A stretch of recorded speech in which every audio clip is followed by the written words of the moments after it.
And now, please give a warm Western New York welcome to the 57th governor of the great state of New York, Governor Kathy Hochul.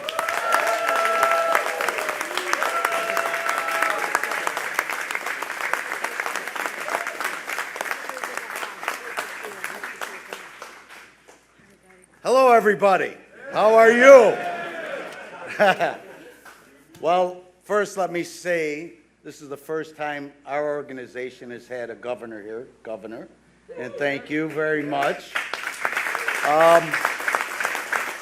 Let me start first by thanking business manager Peter Capitano of Labor's Local 210 and Gary Kubik, our training director for the laborers, and his staff, Scott Albano and Dave Jansetic, for being so hospitable to allow us to be here today. Governor, at least you gave us 2 days' notice, unlike we used to get in the past, like 8 hours, have 1,000 people there. But thank you. And I'd also like to introduce Paul Brown and all our building trades representatives. Thank you for being here today. Thank you, guys. So we're here today to celebrate and champion the newly enacted increases to our state minimum wage law. There has been no greater advocate for labor and the working men and women of our great state to ever occupy the governor's mansion in our great state of New York. The balancing act a governor has to do between satisfying employees and employers is really a challenge. And I've learned in my career that during bargaining, if you are unsatisfied and the other side is unsatisfied and you come to an agreement that you didn't get 100% of what you want on either side, that's a good deal. And let me tell you, make no mistake, this is a good deal. Our minimum wage workers across New York State, outside of New York City, will receive close to a 13% increase in their wages by 2027. That is amazing. I would accept that type of an increase in any bargaining any day. That's an average of over 4% a year for the next 4 years, and I really thank you, Governor. This zip code here, 14210 in Buffalo, most of the residents here will be benefiting from such an increase. And I, as a labor leader, like any other labor leader, are sure to support anyone championing an increase in their wages and their standard of living any day. It creates upward mobility. It makes life a little bit easier for our workforce, all the while still stimulating our economy even more. For a comparison, there are 20 states in our great nation that still pay a $7.25 an hour minimum wage. I mean, it's, what color do you think those states are? Blue? No, I don't think so, right? No? But that equals $290 a week. Do you think any family can support their family, have a home, have health coverage, save for a pension, save for a rainy day, pay for their vehicle, pay for vehicle insurance? That's never going to happen. The residents in those 20 states, I don't know how they do it. They must suffer from Stockholm Syndrome or something like that, but I don't understand how they keep electing officials like this, but not here in our great state, the great state of New York. We are a close-knit family. We are a very close-knit family. We lift all boats, we support our families, and we rest a little easier at night. And with the continued leadership, tenacity, and steadfastness of Governor Hochul, we will continue to be on that right track. So without further ado, let's give it up for our great buff gov, Governor Kathy Hochul.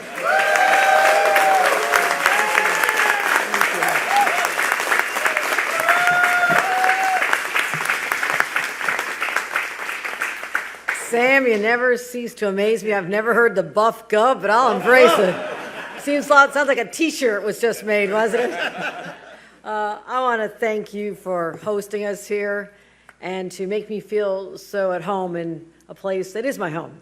And I want to thank you. I want to thank all the members of Local 210, the men and women who are out there building back our state every single day. Let's hear it for labor, because I know that we have labor in the house. There's nothing better than when we have labor in the house. Thank you, everybody. Very fortunate to have some of our elected leaders from the state level who obviously supported this and pushed hard for a minimum wage increase, starting with our Senator Sean Ryan. Let's give a round of applause to Sean Ryan.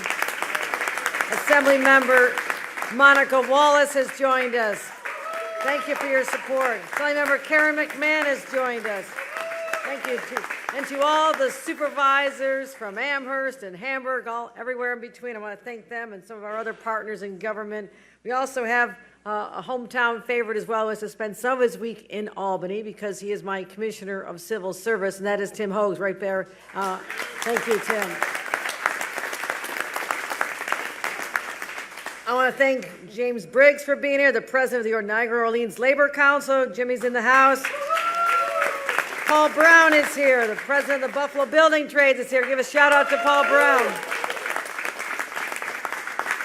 And you're going to be hearing from a young woman who has a compelling story to tell, to remind us that behind the legislation, behind the language of a law, behind numbers, there's real people's lives affected every day. And that's why we are so proud to do what we do every single day. And again, I mentioned this is home court for me. Literally, my grandparents left a very small island known as Ireland, a little cold there, and they came here over a century ago in search of the American dream, like thousands of people who found their way to these shores. But my grandparents started out in an unlikely place. My grandpa was a migrant farm worker in the wheat fields of South Dakota, because that's all he could find. Then they thought they found good jobs in Chicago where they worked as domestic servants, but the people who owned the home were very cruel to them, and they finally fled one night. And they heard about the promised land of Buffalo, New York. Yeah. And they came here to work, as my grandpa did, in the steel plant. And once Grandpa had that union card, my family never looked back. My dad worked there for a while. My uncles worked there. My neighbors worked there, and they're making steel. And my next door neighbor worked in the Ford plant. Another worked at the Chevy plant. We worked hard. And members of the union, always fighting to lift up the wages. You never stopped. And because of that, we have a middle class, and people have lived the American dream for the next 2 and 3 generations. So that is why coming here to talk about this accomplishment was important to me personally, because this is where it all began for my family. And this is a union town.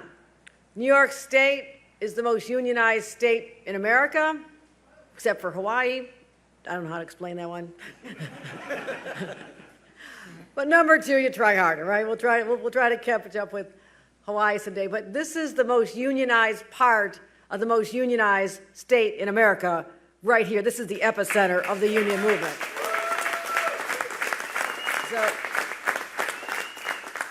that's why we come and talk about how we lift people up, how we lift families up. And my God, we know the cost of everything has gone up so much.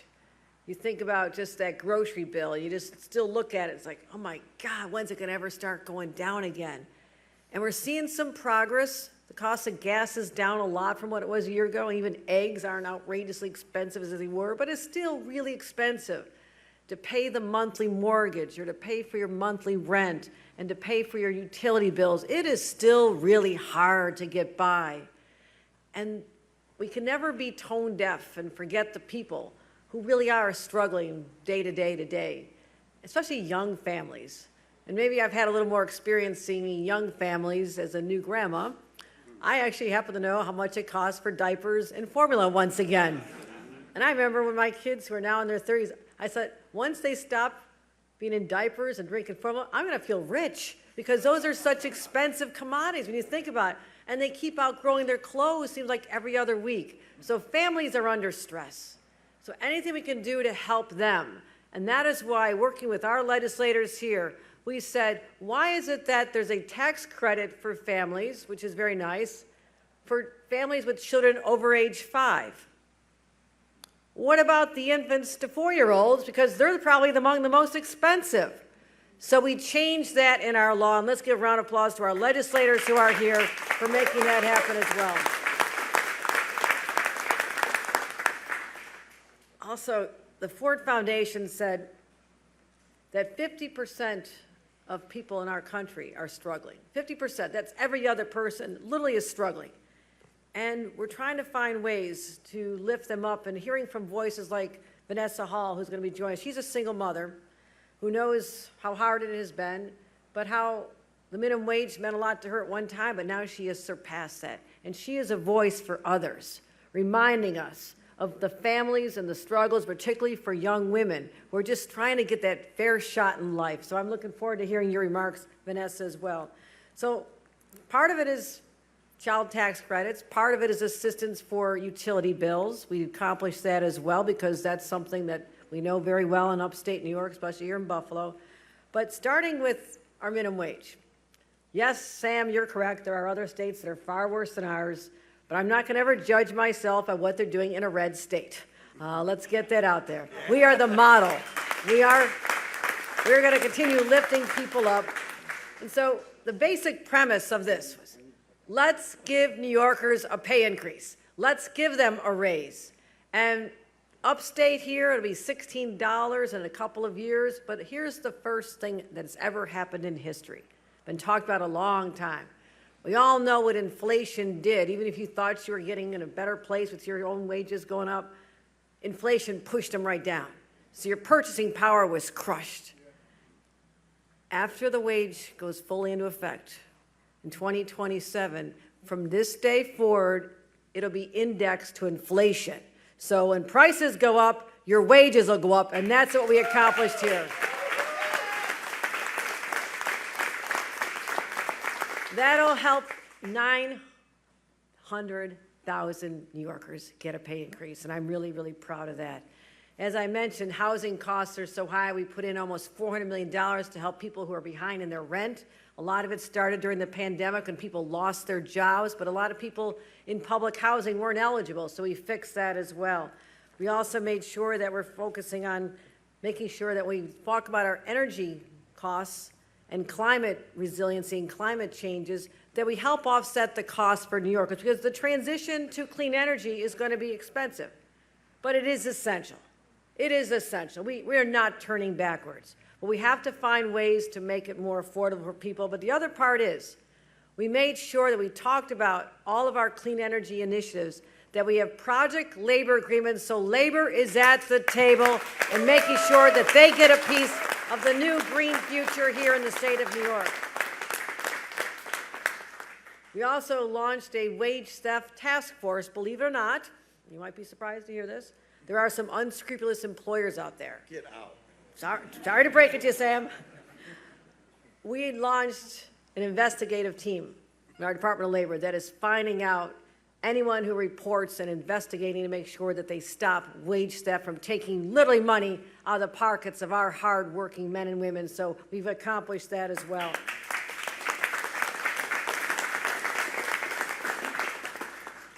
You know, I live here part of the week. I still have a wonderful husband here. You all know Bill. But I spend a lot of my time in Albany. And I'm blessed to be the governor of the state, but I'm also very fortunate to have a home where I don't have to worry about the struggles of other people. But that's why I come back here. And I sit in the diners. And I go back to the trailer park in Lackawanna where mom and dad started out.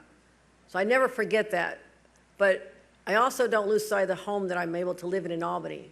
Was once the residence of people like Teddy Roosevelt and Franklin Roosevelt. He was governor before he became the president. So there's portraits, pictures of him all over the place. I'm always thinking about Franklin Roosevelt.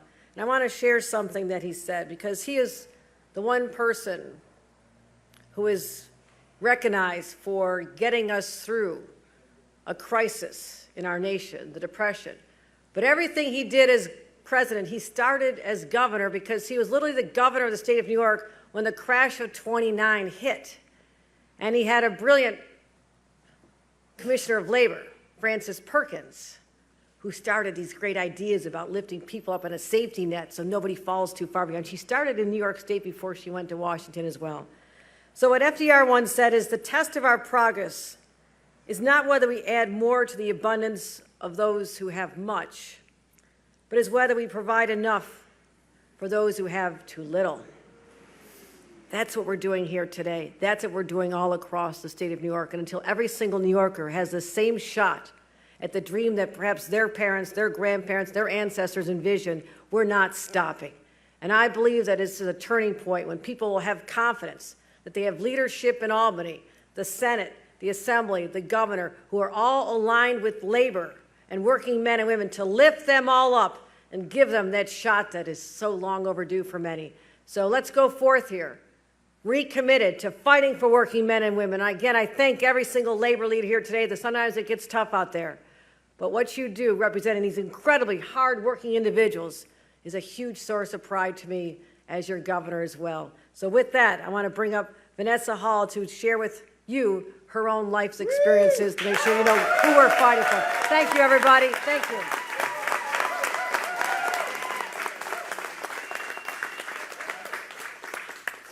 Greetings, everyone. My name is Vanessa Hall, and I'm currently an outreach specialist with Northland Workforce Training Center. When I graduated from high school, I wasn't sure what I wanted to do, so I went right into the workforce. I worked in customer service, making minimum wage on the phones, but with the changes in technology, I realized that computers were taking over my job.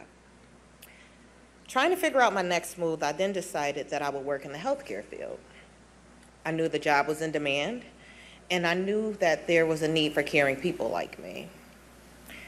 But I had to work a minimum of 60 hours a week to pay my bills. I like to stress that I do not live above my means. It was just my income wasn't enough for me to meet my basic needs and for me to take care of my family. As a single mom, that was not ideal for me. I knew that I had to make a change. I realized that I was overworked and underpaid. I was living check to check, as I had been for the past 10 years. Knowing that I wanted to continue to help people, I knew that I needed to help myself first.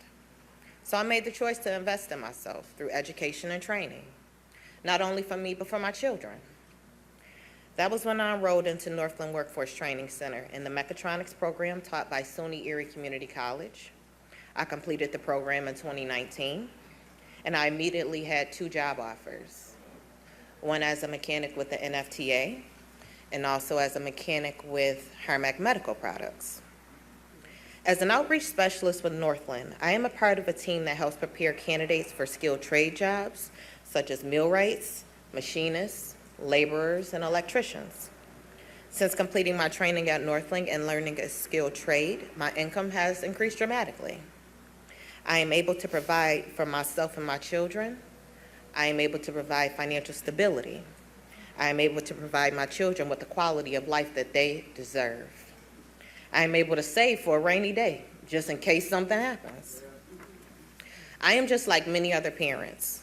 We strive to provide the best that we can for our children, but when we find ourselves in low-wage paying jobs, it feels as if we're drowning in the waters of life, especially when we look at the increase in prices, the cost of living, which is why I'm grateful to Governor Hochul and those who support this transformative plan to help so many New Yorkers to be able to help themselves and their families' future by increasing New York's minimum wage.